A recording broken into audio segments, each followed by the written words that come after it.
Tuesday, June 2nd. This is the Take It Deep podcast, the Everyday Throwing Show, episode 2, coming at you from bi-coastally from Florida/New York. For two of us, the rest are all the way out left in California.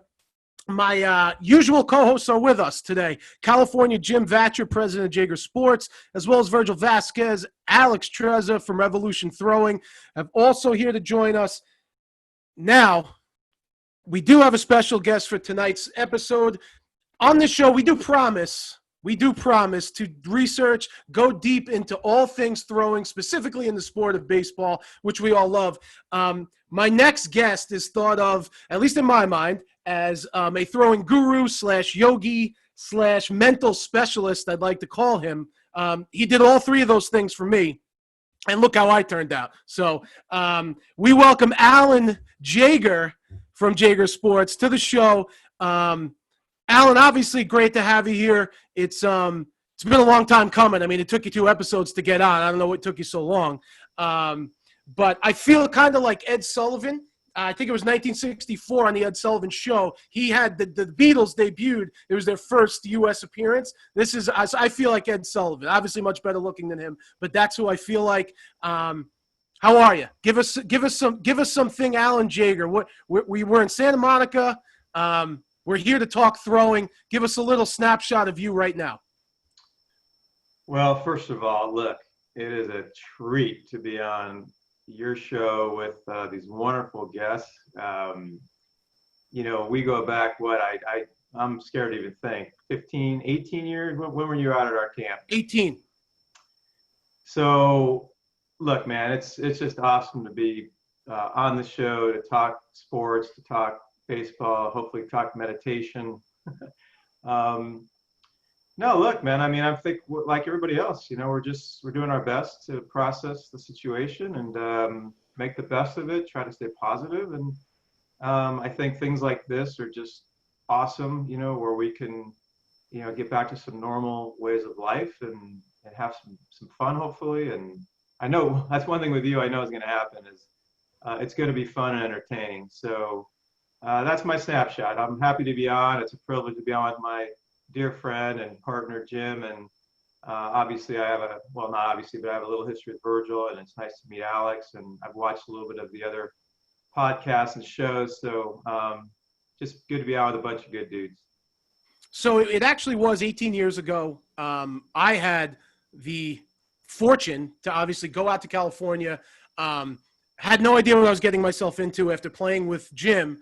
He had said, hey, look into this, reach out to my friend Alan, let's see what we come out, let's just have the experience. Me being as, East Coast and as New York as it comes, I get to go to LA, I get to go to California and kind of see the pace at which things go. And a lot of West Coast things came my way. Not much has changed. It's been 18 years. I moved my hair from here to here. So we flipped it. Other than that, a lot of the things I picked up those 18 years ago, which there was so much. I learned so much in such a short time in going through everything with you guys, which really helped me as a player and helped me in general. And hopefully we can touch on everything, obviously, and really go into the program itself, and then talk a little bit even further about some of the things we have going on our show and some of the things Revolution Throwing is getting into. But first things first, talk a little bit about, Jim gave us his version of how you guys met, how the whole thing started, how Jaeger Sports grew. When did this whole thing pop into your head as, hey, this is what I want to do. I want to create this company. I want to create, and was that even the goal? In the beginning, was the goal to create Jaeger Sports and market the armbands, or was it just to preach the message of throwing, a little bit of both? I think I'm about to create another term. I created a term last week. Virgil loved it. I think I'm going to create another one right now. It's kind of, you brought to me at least, this mind-arm balance. And I felt like I had the arm thing kind of figured out. The mind, God knows with me, it was everywhere, anywhere. It could go anywhere. But you taught me how to kind of harness that, especially on the field, and balance my mind and my arm. And to me, I don't think there's a lot of that around. If it is, it's copycat by now, and it's not even close to what you're doing, so don't try. So that's my opinion. Again, the mind on balance thing for me was just really brought me over the top. So just take us back to the very, very infant stages. You and Jim get together, have this idea, or even when it was just either your idea. Where did this whole thing? We'll do it briefly. I know Jim touched on it last episode. Where did the whole thing kind of cultivate, and what was your vision? And are you living that vision now? Well, I watched a lot of that episode, so I'm going to steal one of Jim's lines, but and I never thought about it until he said it, which I thought was really actually a cool vision and just sort of a cool way of explaining it. But as he mentioned, we were long toss partners, and was it 86? Is that 86, 87? Yeah. So what was really cool about that is I was a pitcher, he was a position player, and as we all know, pitchers and position players tend to throw on their own. So the fact that we were throwing partners tells you a little bit about how we were drawn to each other through throwing, and as he mentioned, through throwing super far, often, and super hard. I mean, that was our thing. I mean, I could almost tell you that he'd probably say the same thing. It's probably the highlight of the day. I mean, sure, we love throwing bullpens. He loved taking BP, inter squads, whatever. But, we both have such a passion for throwing. So in a weird kind of way, without us knowing it, Jaeger Sports was born in a way when we met at Northridge. But to kind of pick you up to the beginning of Jaeger Sports, Jim was still playing. Well, let's see. Well, he was still playing he still played for about 10 years. But 1990 was sort of the demarcation. Am I allowed to use that word? I'm not sure if it's the right word, but I'm going to go with it. I think it's the right word. We don't fact check. There's no language barrier. Whatever you need to say, you can say it.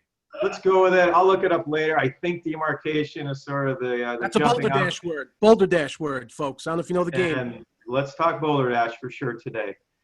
Yeah, I was teammates with Jim. I went through a very challenging time mentally, really, and this was way before sports psychology was a thing. This was, there's no internet, so yes, there were some books out there, but and so I immediately sought a sports psychologist, and I started getting into that world. And long story short, really, is I switched my major over to psychology. I was really curious as to what happened to me. I didn't really think of myself as having, quote unquote, any mental issues. And so really what happened is in one of my undergraduate classes, the professor told a Zen story, and I didn't know what Zen was at the time. And one thing led to another. It led me to Alan Watts, a book called The Way of Zen, and that flipped my world. It's as simple as that. The second book right around the same time was The Tao Te Ching by Stephen Mitchell. But the bottom line is, between Taoism and Zen, I started getting heavy into meditation and heavy into the mental side of the game. And again, there's a touch of sports psychology out there in the world, but the origin of Jaeger Sports really is in mental training. I mean, I started writing a book in 1990, which came out in 1994. So there was a 4-year period I was writing around the clock, meditating around the clock, researching around the clock. Like my whole world revolved around, mental training, really, if you will. And so I would say that through that process in 1990, that was back to your word vision. That was the vision. The vision was I wanted to, I didn't know it, but I at some point started writing the book, and I felt like I wanted to share what I went through, which was a very challenging time mentally, and what I had to do to work through that and come to a place where I felt like I had an unbelievable amount of clarity and insight and just the understanding from Zen really about what is the epitome of what an athlete's trying to do. The epitome of an athlete is trying to be quiet, free, and instinctive and intuitive, right? Like the zone state is to be free, right? Free of thought, free of the future, free of the past, free of trying, right? It's like a surfer getting on the wave. Let the wave ride you. And so that through Zen and meditation and research and writing, that's sort of I got to a place. And then now where Jim comes in, which is so cool, is yes. And I was a pitching coach at a junior college. I still had the throwing stuff. Long toss to me was something that I figured everybody was doing. It was so intuitive. It was so natural. What Jim and I did every day at Northridge, or as much as we did, to me, it was the key to arm health, arm strength, arm endurance, athleticism, feel, arm strength, intuitiveness. Like long toss to me is just, we can all talk about long toss for hours. So that piece was already happening. The mental part was the piece to me that I really saw myself going out there and, putting the shingle on the door, if you will, and really starting Jaeger Sports. But I went to a number of ex-teammates, Jim being one of the, if not the first. There was like 3 guys I reached out to right away. He was in that first group of 3 players. And I said, look, I'm writing a book and I'm heavy into this meditation and mental training and Zen stuff. And I say Zen stuff with the most respect possible because it changed my life. And to Jim's credit, he was in AA at the time, and he was all in. He's like, let's do this. Sounds cool. I'm interested.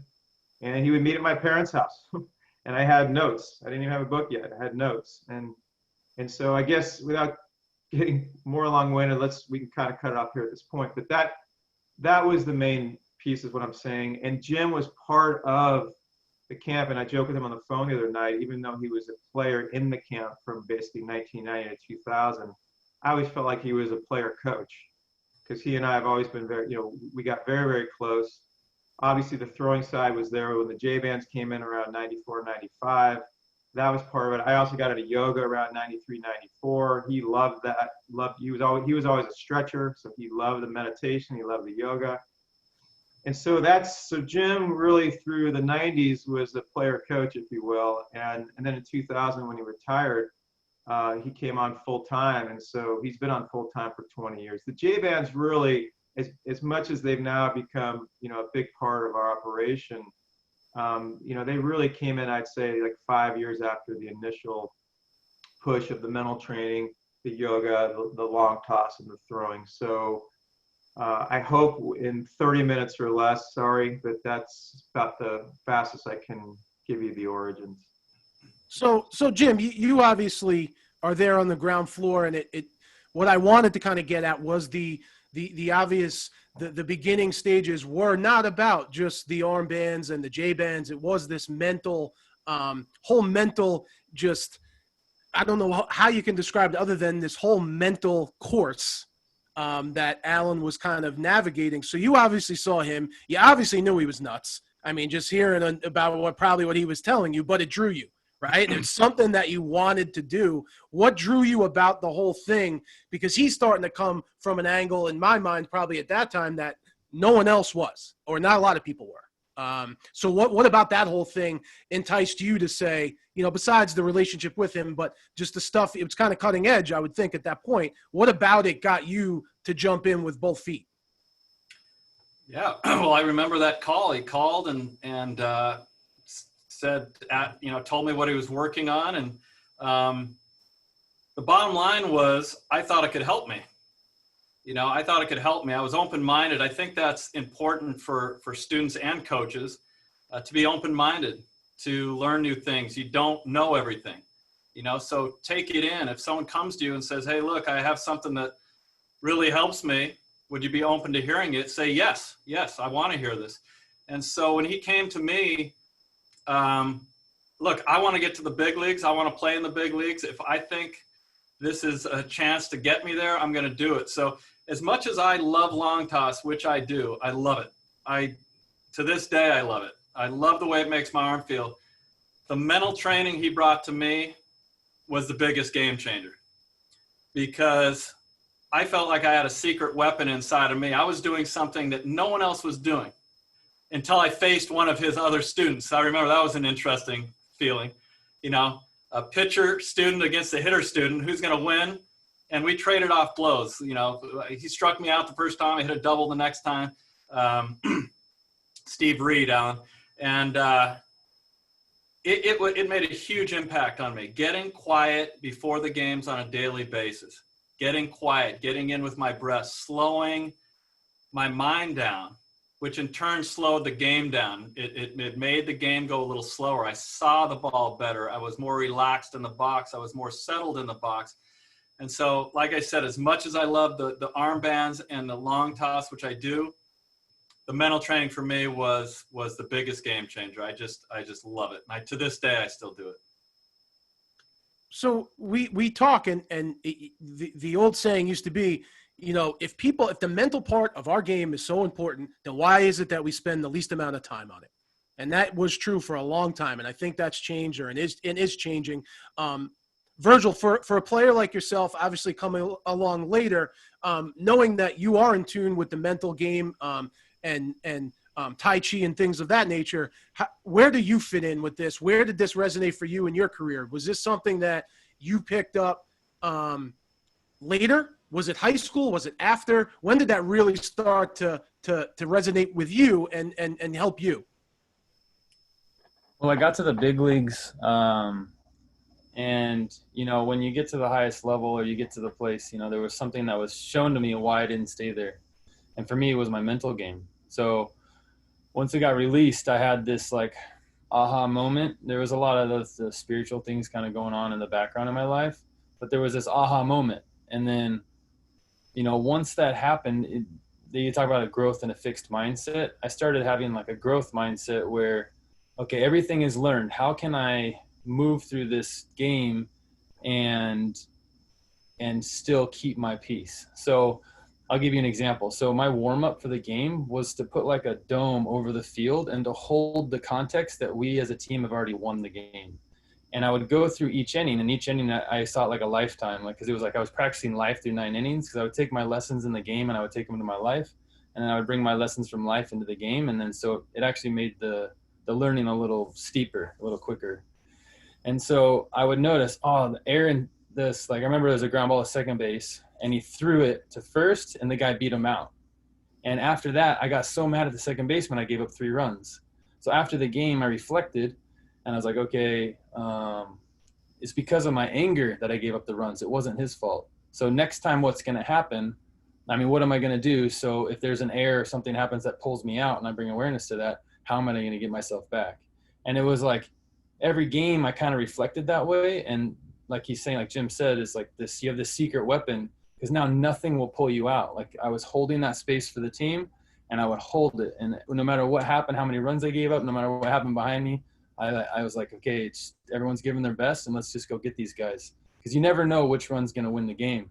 And so you just keep holding that place. And that mindset, that place inside yourself where you're competing without trying, like you said, and you're in that flow where it's like there's no thought, but it's just all this focus on what's going on and what am I seeing, and responding to the environment in that ebb and flow of the hitter-pitcher battle is a game changer, because then you can just be yourself. And when you can be yourself, the game goes really well. And moving over to Alex, you know, you and I had the fortune, obviously, to spend a lot of time together on the same coaching staff. And we talked, I remember talking a lot about beyond the physical parts of what we were doing and the game itself. You were a catcher for a very long time at the pro level. And in my mind, that's the quarterback on the field. There's a lot of information. You know, I always would love to just say, like, well, pitching's so hard. I have to think about this. I have to think about that. At the end of the day, if I have a good catcher, whatever number he puts down, I'm going with. Maybe I'm not. Maybe we fight after the game in the clubhouse, whatever that is. However, being in your position, mentally, you would have to be present every pitch. You have to be present every pitch. Jimmy, no offense to you, you can play right field, center field, and, you know, kind of think about, man, you know, really get my hands through that last swing. Oh, wait, there's a ball. Hold on. You know, like that happens, right? In your profession, Alex, as a catcher, you don't get that luxury, right? You can't bring an at-bat with you to the other side of the field. You cannot bring that fastball you just missed out there, because you're going to hurt that pitcher and then hurt your team if you're not locked in. Talk a little bit about that and how these things helped you, you know, play as long as you did at the highest level behind the dish, which again, in my mind, is probably the most mentally challenging position. And talk a little bit about how you used, you know, the things we're describing to kind of prolong and get it done. Yeah. So for me, you hit on a lot of really important things, and being behind the plate, my job was to just be there for the pitcher, right? So, can you guys hear me? It looks like it froze for a second. You good? And I was a shortstop and a third baseman, right up until I played pro ball, and even my first year, I played first base when I got drafted, and luckily I was a left-handed hitting first baseman or corner guy, and I always wanted to catch, and just the opportunity presented itself in my first year, and that made me play a long time. But for me, the biggest thing I learned every day that my job was for the pitcher, and so I had this kind of routine where, like, if I got out or something like that, I would just run as hard as I could to first base, get that frustration out. And I had a rule: I can go in the dugout, I can rip my gloves off, I could be pissed, I put my shin guards on, put my stuff on. As soon as my cleat hit the dirt out of the dugout, I turned it off. And that was about the guy, 60 feet, 6 inches from me. So, I thought I was really good at managing those guys on my staff. I mean, to this day, look at all the guys for the most part on this podcast. My best friends have always been pitchers, because of that relationship that you have between the two. And the mental side for me was, how do I not let my emotions affect the guy that's out there? Because I in my opinion, that would have been the worst thing that can happen if I affected him in a negative way. So, I was always positive with those guys on the mound. The mental side was always in the back of my mind of, do I have to yell at this guy to get him going? Do I have to coddle him? Do I have to tell him a joke in a big situation? We always used to joke about, we were coaching, like, it'd be bases loaded, nobody out in the ninth, and the tie game. And, I would tell the catcher to go out there and tell him it's going to be all right. And meanwhile, you turn around, you run the other way. I'm like, we're screwed. So, but don't let him know that, So the mental side is a huge thing. It's a major part on the catching side. And there's that synergy between pitcher and catcher. And I think it has to be there to be really successful over the long haul. Well, we had bases loaded, one out in the ninth, and we weren't screwed. I was calling pitches, so we were out of that thing. All you had to do was just pick up your leg and execute. If we remember. I was eating my sandwich and telling the bus to start up. Yeah, you could go just pack it up. This game's over. So, Alan and Jim, it sounds like so far a lot of the mental aspect of what we're discussing centers around routine. And it centers around, and in my mind, routine just leads to comfort. In terms of feeling prepared a lot of the times, and especially in our game. So Alan and Jim, or Jim, comment on that. Is a lot of it based or centered around routine in a way, especially in our sport, in your opinion? Absolutely. Baseball is such a routine, right? Anybody that's played baseball, it's like, wow, we're doing this again. It's the same thing every single day, but it's the good routine. Once you find that good routine, and that's a lot of times where the veteran player comes in to help. When I became a veteran, I knew that my routine worked. I knew I was going to be good. If I prepared the right way, I knew I was going to play good, as opposed to when I was a real young player and the thought process was, well, if I can sneak out a lucky hit my first at bat, I'll have a good game, type of thing. And that's kind of how you think sometimes as a player. It was no more about that. It was about preparing. And yeah, preparing gives you confidence. And when you're preparing the right way, and I'm forever grateful for Alan because of that piece of the puzzle he gave me, where I knew I was going to get seriously, seriously quiet before I stepped foot on the field. And I could feel it. It made a difference. There was no doubt in my mind it helped me. And so then it was a fire that's burned out of control, because it's like, oh, I want to feel that again. So I'm going to do this every day. It's not something that, I'm going to do once in a while. No, I want that feeling again. I want to play well. There's nothing more fun than playing well. I wanted that feeling. So yes, the routine is extremely important, but is it a good routine or a bad routine? And a lot of times that takes a while to figure out as a player. So Alan, do you feel, in terms of that, is the building block, and with the athletes that you work with who need help in this area, in the mental aspect, is a building block of that, or part of that process, building that right routine, that individual routine for that person? Yeah, And I would just say first and foremost, this is for everybody. I think one of the misconceptions of sports psychology and the mental game in the 80s or 90s is that you had to have a problem to address the mental game. So I think it's really important to clarify that. And I'm not insinuating you were saying that, but I just want listeners to know that if you want to get better at anything in life, I don't care if you want to be a little more or a lot more clear-minded, a little more or a lot more relaxed. I mean, these are skills. So we're always trying to get better at skill development, whether it's pushing a bunt or dragging a bunt. It's a skill that you work on, right? You don't just roll out of bed and you can push and drag. I went to a high school where we had 9 signs, 7 of them were off the bunt. So we had bunting stations. I had to learn to bunt really well. But I also learned as part of that psychology that you have to work really hard to learn some of these nuanced skills. So number one, I think it's very important to establish the fact that mental training is for everybody, period. If someone's locked in and for 20 years, there's sort of that feeling of stay out of their way. But I think as human beings that the numbers are supposedly somewhere around 70,000 thoughts a day. We're trying to be in a state of Zen, of no mind, which is the opposite of 70,000 thoughts a day. It would just make sense as a human being that's in a culture where we have a lot of thinking and we're trying to get to a non-thinking place to have a practice. And as Jim said, to get quiet. So I think now to go back to your question, and Jim made a great point. Do you have a good routine? Do you have a not so good routine? Experience obviously is always going to play a role. And so maybe whereas teachers, we try to speed up that curve. So what I recommend players do is we use the word instead of routine. Not that you can't have routines in other ways, but we sort of have a different label we use, which is process. And what we mean by that is that, yes, there's the idea of being process-oriented versus result-oriented. That sort of falls under the same umbrella, but we get it down to process like routine, meaning I'll ask a pitcher specifically, I want to know the 3 things you need to do right now to make the best pitch of your life for the next 20 years, not for now. And it may take a little while for them to figure it out. Most pitchers figure it out in about 30 seconds. And they can tweak it a week from now after their bullpen and they learn something, or a year from now. But most pitchers know pretty much what they want to do. Most hitters know pretty much what they want to do. We help them out if they want a little bit of help. Bottom line is this.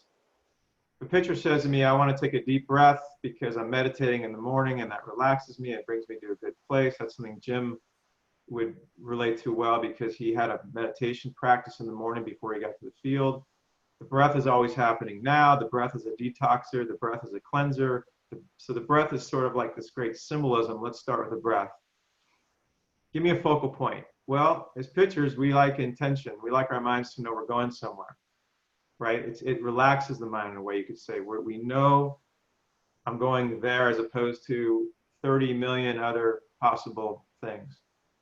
And then most pitchers that I know how I am, we want to be convicted, right? We want to attack. That's why we love pull downs and long toss. It teaches you actually how to accelerate through your throw rather than decelerate. And also when you get more aggressive, you tend to sink in athletically. So you kind of pull your instincts out because there's no gray area of how hard to throw. You're throwing it with one intention.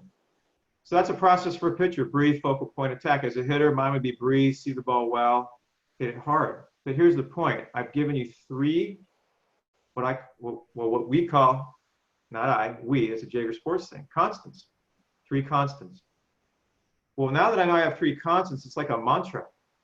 It's very relaxing to me because now I don't have a million different variables that are, by the way, interchangeable that I have to conquer or control or worry about. Because now I have this mantra. It's funny, it's Bruce, we're tweeting out Bruce Lee week because of Sunday's, 30 for 30 be water. And to me, this is just so symbolic of just trusting your flow, trusting the non-thinking world, trusting your process. So I use a lot of times with people with the process, I use Bruce Lee 10th degree black belt, meaning if you can breathe, have a focal point attack, or whatever your 3 are. Chris, I'd ask you the same thing. And I'd ask Alex and Virgil the same thing. Like, what 3 things do you need to do right now to make the best pitch? 6-foot putt. Like right now, if I just say 6-foot putt, your mind already probably started thinking about what 3 things do I do to give myself the best possible outcome to execute my plan. I didn't even say make the putt. Execute the plan. Hopefully you make the byproduct is making the putt. So without getting too long-winded again, so I'm going to try to say from the 2 for 2. Our process or routine basically gets the athlete to a point where we want them to be Bruce Lee, 10th degree black belt, at mastering their plan, because their plan, not ours. And we believe that because it's their routine, as Jim now called it, it's a good routine now, because it's really connecting them to their intrinsic value as a person, as an athlete, because it's theirs. And for the last 5 or 6 years, I can tell you from my own experience of doing this with players, it has been, and it sounds like an infomercial, it's been an instantaneous connection with the players. Our conversations used to be hours long, months long. It's pretty much, what's your process? Are you great at it? Then we have to talk about, do you have your meditation and practice in place to support your mind being more disciplined, your mind being more consistent, your mind being more clear about your process to be, consistent with it. But those are the conversations now. 1 out of 100 on your process. Without going into a long story, I was working with this kid that ended up pitching in a national championship game. Well, I guess that there's not many limitations now, but he bought into these 4. His was 4, not 3, and he went from having a challenging year in March to throwing a 2 or 3 hit shutout complete game in the national championship game a couple years ago. And all he did is he locked into his process, and he believed that by having 4 constant and being Bruce Lee 10th degree black belt, and he was meditating religiously too, by the way, he knew and believed that it was going to be the best version of himself, period. He couldn't do anything to make himself better if he just stuck to those 4 things. And for 3 months, he got into a zone, and he ran that thing. By the way, pitching a national championship game where 80% of the crowd was with the other program. If you look at him on YouTube, you'd think he's borderline sleeping. Freshman, by the way, at the time. So anyway, yes, routine is a huge word. It's a common word. Process is a common word. But if you said, what is our bottom line philosophy with the mental game, it is to get players, at least strategically, to this process, or you can call it a routine. But as Jim said, is it good or bad? And once you identify it as being great, the best for you, and you can tweak it. But what it does now is it eliminates all of the other variables. And that's the end game for us, is we want this to come down to one thing, be great at one thing, so that the mind doesn't have a reason to drift into other things. Not that the mind may not drift into other things, but now you have a chance of changing your default to where I know those 4 constants. I know those things. Well, I sleep with them every night. There's a million variables that I too much. So we're getting into now, obviously, the importance of routine and doing the constants that work for us. I feel like now, in the state that we're in, unfortunately, your routine is basically all you have. We're unable to play baseball games at this point. For the most part, we're unable to do the things we want to do. Not necessarily that we can't do anything, but we can't do what we're used to doing in terms of going to fields, playing games, having practice, doing all the things we want. To shift into now not only the arm circle program, the Jaeger band program, and obviously with Revolution Throwing, their product, which is the perfect throw. These are all components in my mind, and Jim spoke about it last week, how your program is something he did personally pregame every day, almost every day. When it came to, his second career as a Sunday League Eric Gagne, the arm circles, the arm bands were, life. And they are and should be if you're in the program. And then moving on to Alex and Virgil, your product also used specifically pregame for a lot of ways and also as a training aid. But right now, tweaking, and I would think personally that tweaking and finding that perfect routine, this is the time to do that. we have time all of a sudden, right? So we have the ability to make changes and to get it and even tweak it to make it better per se. And both products lend themselves to that. Alan, I had Jim touch this topic last week, but just to hear your perspective, you were kind of a pioneer and we're kind of going against the grain when you spoke of long toss, when you spoke of, I remember very early on you having a conversation with me and saying, well, you threw 100 pitches yesterday, but you should be long tossing today. And I remember looking at you going, okay, well, you're clearly a crazy person and I'm not going to I'm not long tossing today. And then it took a little bit of that, of me just having that open mind and letting it rip. And you come out the other end and you want to throw 120. And then the next day you want to get up and throw 350 feet. And you start to get, like you said, you feel that feeling.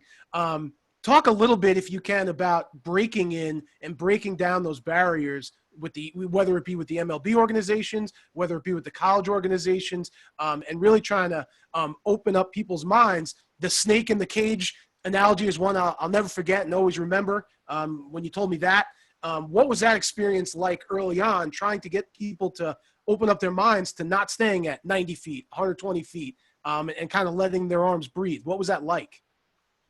Well, to echo what Jim said in the last podcast, because he nailed it. It's a process. Speaking of the word process, again, Jim and I come out of an ilk where this is unconscious, this is natural, this is normal. This is like, if you go out for a walk, you're going to put your right foot in front of your left. There's no script.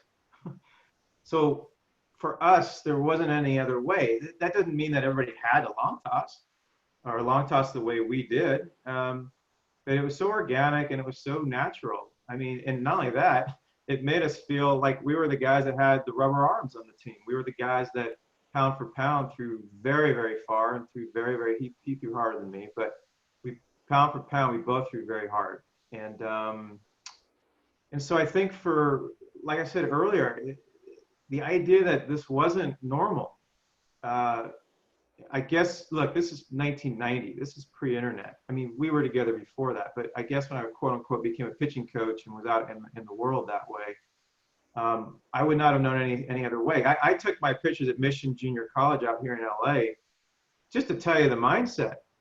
We went over to luckily the football field was next to the baseball field at the high school that we had to use because we didn't have our own field. I just took my pitches over to the football field. There's no fences over there. I mean, that's just normal mentality. There's nothing like, so at some point, yes, what happened is we started, and Jim was in the camp. We had a camp of professional players. And because I didn't really hear about this much, I don't think in high school or college, but we started sending players to spring training. And I would say that's when it really started happening. And I actually remember the year because I had a player, Jim was in the camp, but we had a player in 97. I went to spring training like for 20 straight years, and that was the first time I saw cones set up on a field. And I actually thought they were getting ready to run the 60. Honestly, I didn't have. This is the first day of practice. This is the first day of spring training, by the way. And our kid was a lefty. He was a very high pick. He threw very hard. I'm going to just say conservatively he was at 330, probably more like 350. 6'5" lefty, high pick, threw very hard. Love long toss. What a shock, Introduce someone to long toss, and they love it. And so that was really the beginning. And I watched Jim mention this in the last podcast. It was the 2 minutes at 60, 2 at 90, 2 at 120. And then they walked back into 60 feet. They didn't even throw back in. I think they walked back in, and then they finished at 60 feet. Well, when they got to 120, our guy was hysterical. I saw him because I wasn't sure what was going on. This is the first time I'd ever seen this in my life, by the way. He was pointing toward the fence, like, I need to go that way. Like, no, and he was demonstrative. And luckily he was one of those kids that stood his ground. Long story short is that was the beginning, quite honestly. And the more I went to spring training, and I asked a lot of questions. I do a lot of observation. I'm a curious person that way. And I was starting to see that this 120, as Jim mentioned in the last podcast, this rehab program, which is all as it is, it's a rehab program. It's what they do in rehab. And that became a pro model. I'm not saying it didn't happen in some colleges or high schools. I don't know either way, but I could tell you in my gut, this was basically became a pro world because of something Jim also mentioned. And this is straight from Lou Pavlovich, the editor of Collegiate Baseball. He believes around 1990, right around the same time, as Jim mentioned, I believe it was the Pirates hired the first official strength and conditioning coach. That an organization up to that point didn't have an official hire in that field. Not that they weren't out there, but sort of a big splash, like we're hiring that guy and paying that guy year round. Jim mentioned the draft. That was right around 1990, was right around the time that the first guy, B.J. Surhoff, I think in '89 got 125, and then Brian Taylor got like 1 point something next year from the Yankees. And multi-year contracts in the big leagues started going from $2-3 million a year. Ryan Sandberg bonds were around that time, started becoming 4, 5, 6. So now all of a sudden there's a huge investment, as Jim said, into the players, right? It was a perfect storm. You had medical people around that wanted to make sure the workload was a certain way, that wanted to make sure guys didn't get hurt, right? It makes sense. Perfect storm. For anybody that's watching or listening to this, I wrote an article called The Origin of the 120-Foot Throwing Program. I interviewed Dr. Yoakum in person. I interviewed Greg Welk, who was the original PT at ASMI, Tom House, Stan Conte, who's really well known on the research side in the medical community. And I go into gory detail about all of this. But that was, so it then became a mission, I guess, to, back to your question, to, first of all, we wanted to protect our kids. And I wanted to protect kids that I knew that were at, let's say, the University of San Diego with Rich Hill, who I just ironically was hanging out with. Like if his kids got drafted and was doing our program, we'd want to protect those kids. So it became a mother-hen situation, right? Now all of a sudden we're worried that our kids that are out to 300 to 350 feet that can throw for 30 minutes if they want, or 40 minutes if they want, but that need to throw a lot or want to throw a lot or want to listen to their arm and body, are now getting stifled into 10 feet. And for us, that was a recipe for not only losing a lot of velocity, but more importantly, recovery period goes down, arm gets tighter. Now the arm's in harm's way. And it gets into harm's way fast, because the better your arm is stretched out, the more tense you could argue and the more tight it gets in a short period from being, it's a radical drop from 330 to 350 to 120, radical. We're not just talking about 10 minutes of throwing versus 25. We're talking about, let's just call it an A+ range of motion versus a D- range of motion. So anyway, sorry, that was again a long answer. I'm 3 for 3. But look, we got some breaks, as Jim mentioned, Zito winning a Cy Young, speaking of the ABCA show. And then people like Ron Wolforth came out with a book in the 90s called The Athletic Pitcher. What a shock. And I just think it became a grassroots effort. The internet hit. We started working with major league teams, consulting with them at some point. And then I think what happened is it started trickling up. The longer that I've been in this game, now with Jim since 2000, our friends are people that have helped move this forward, that have so much respect, like a Jerry Weinstein and Andy McKay, right? And Nate Yeske, a Scott Brown, a Butch Thompson, a Matt Hobbs. I mean, I can go around the country. Kirk Sarlus is an old student of ours. And I just feel like, fortunately, it took time, but luckily, I have a saying I love, which is the truth always wins. Nature always wins, and long toss is natural. And so this was simply a byproduct of nature coming forward, and as Jim said, a lot of hard work. So we get to the point where obviously we're doing our due diligence in making sure our arms are healthy, and we're doing our due diligence in making sure we're maximizing our potential by long toss, arm circles, J bands. We get into now where we talk mechanics, we talk delivery, we talk about the things that are going on at Revolution Throwing, and Virgil and Alex, we've discussed this. You guys are kind of taking it and almost turning it on its head, in a sense, almost literally turning it on its head by working from the top down with pitchers, in a sense, rather than the bottom up. I'm always the guy that's thinking, okay, Yeah. The arm's in the right spot. Let's look at lower half. Let's look at, things below the belt. You guys have literally turned it on its head and now have focused basically the other way, if I'm not mistaken. You're going top down. Describe, obviously we talked arm path last episode. We talked Virgil, what you were witnessing, Alex, what you were witnessing, in where a lot of guys were going wrong with that piece of their mechanics. Talk about the product you've designed, and Virgil, if you're in shape enough, if you want to give us a little demo and fire that thing up for a second and show us exactly where people are going wrong and how this obviously can help correct those deficiencies, if you can. Yeah, my internet got bad, so I had to come in my room. I don't know if I can demonstrate it now. I'm indoors, roof. Okay. But I would like to next week for sure, unless Alex got some room over there. He's got a room. You're on mute, Alex. So one thing in my career, I'll just give an example. People were just trying to adjust my body.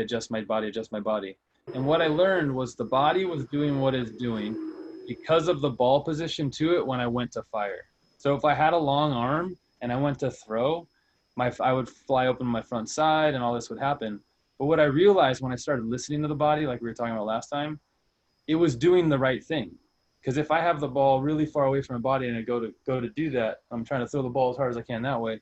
That's just what it does. But if I change the ball position when I go to rotate my torso and my hips, then the body reorganizes itself so it does it more efficiently.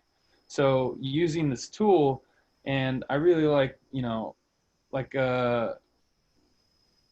what Alan is saying, because sorry, I had another thought there, but it's a really meditative thing because you can do it really at different speeds, right? Me and Alex thought there's 3 different grips, and you can go slow, and moving in that slow patterning movement allows you to really pay attention because now there's no tense. And when you're tense, you lose a little sensitivity. And the more you can relax, you're more sensitive to what's going on, and then you can sequence, not better, but just have a better sequence because you're paying attention and you have a little more awareness in your movement patterns. You want to add to that, Alex? Yeah, definitely. And like, just to hit on like what Virgil was saying, what I see most often is, and I keep saying it every podcast, but the drill is the instruction. I like giving the product to people because I can let them go. I can let their body start to figure out what's going on. Oh, I opened up too early. Oh, I went too soon, whatever it may be. And they start to kind of teach themselves because they're listening to what the body is telling them. And we use that terminology, the body organizing itself.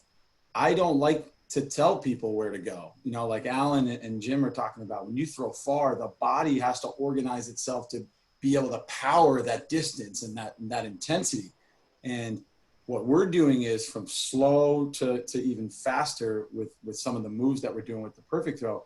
We're able to give this product to people and they can explore what the body wants to do.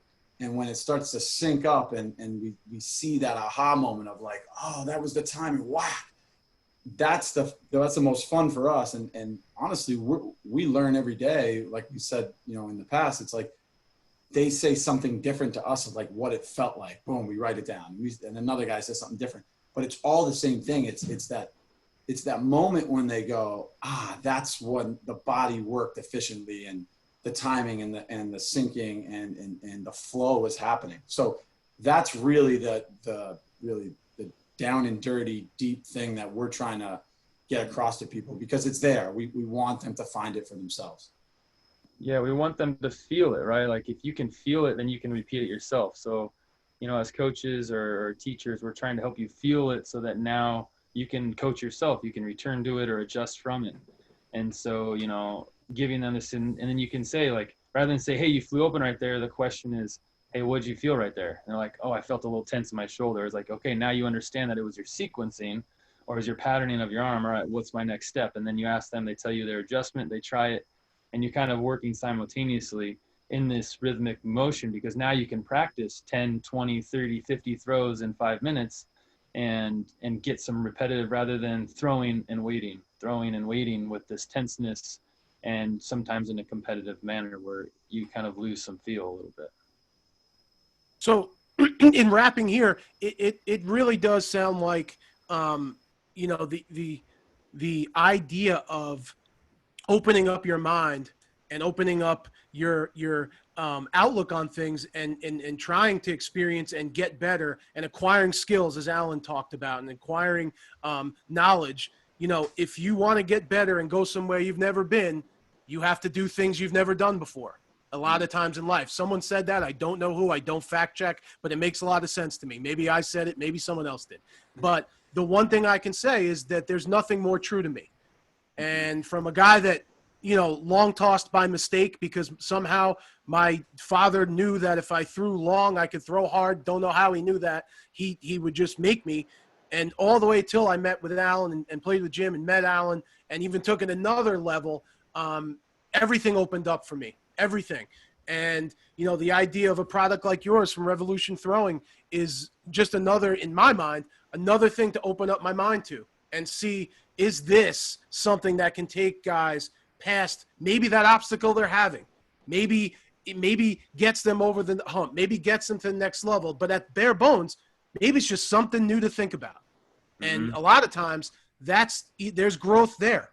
Just kind of opening up and cracking that window and feeling that breeze. Maybe that will make and infect some type of change in you in a positive way. We're in a point right now where we can reflect and think a lot. You know, we can't play as much as we want, but we can reflect, we can think, we can have discussions like these. Alan, it was a pleasure having you. I hope to have you every episode. I hope to have you in the next 10 in a row, maybe the next one, maybe not. Who knows? We'll have you coming through like Halley's Comet once in a while. But either way, this has obviously been, I know, a treat for us, a treat for our listeners. And I know the other co-hosts on the panel agree. We'd love to have you again. I'm sure we will. Where can we find products? Where can we find you guys? Alan and Jim, JaegerSports.com. I've been on it. I'm actually on the website, a testimonial, probably the most articulate written one. If you want to go read it, I wrote it. You guys can look at that. Besides the website, Jim, Alan, where can we find you guys? At Jaeger Sports for Twitter and Instagram. And then obviously moving on to Revolution Throwing, Alex, Virgil, give us everywhere we can see the products, everywhere we can find you, on social media, of course, every stop along the way. Where can we find you? Yeah, we have revolutionthrowing.com is our website. At Revolution Throwing is Facebook, Instagram, YouTube, and then we also have a Twitter as well. Instagram's our most prevalent content, and we also have a phone number. Call us anytime. You can find me right here on this podcast and in other places we don't need to talk about, and I advise you not looking for me there. However, I need everybody stay safe, stay socially distant, make sure we're doing the right thing, people. It's time to band together, not grow apart, and let's do our part in doing that. Thank you guys again. For the audience out there, we'll see you very shortly going for episode 3. Episode 2 is going to be tough. It's going to be tough to top. It's my job now to make it even better. No offense, Alan. Episode 3 might have to be better. We're going to figure it out. I'm going to have to pull Cy Young out of the grave, do something, get somebody on here to top you. And that's always, honestly, just a compliment to having you on. It was a pleasure. Be well, everyone, and we will see you next time. This is the Take It Deep podcast, everyday throwing show.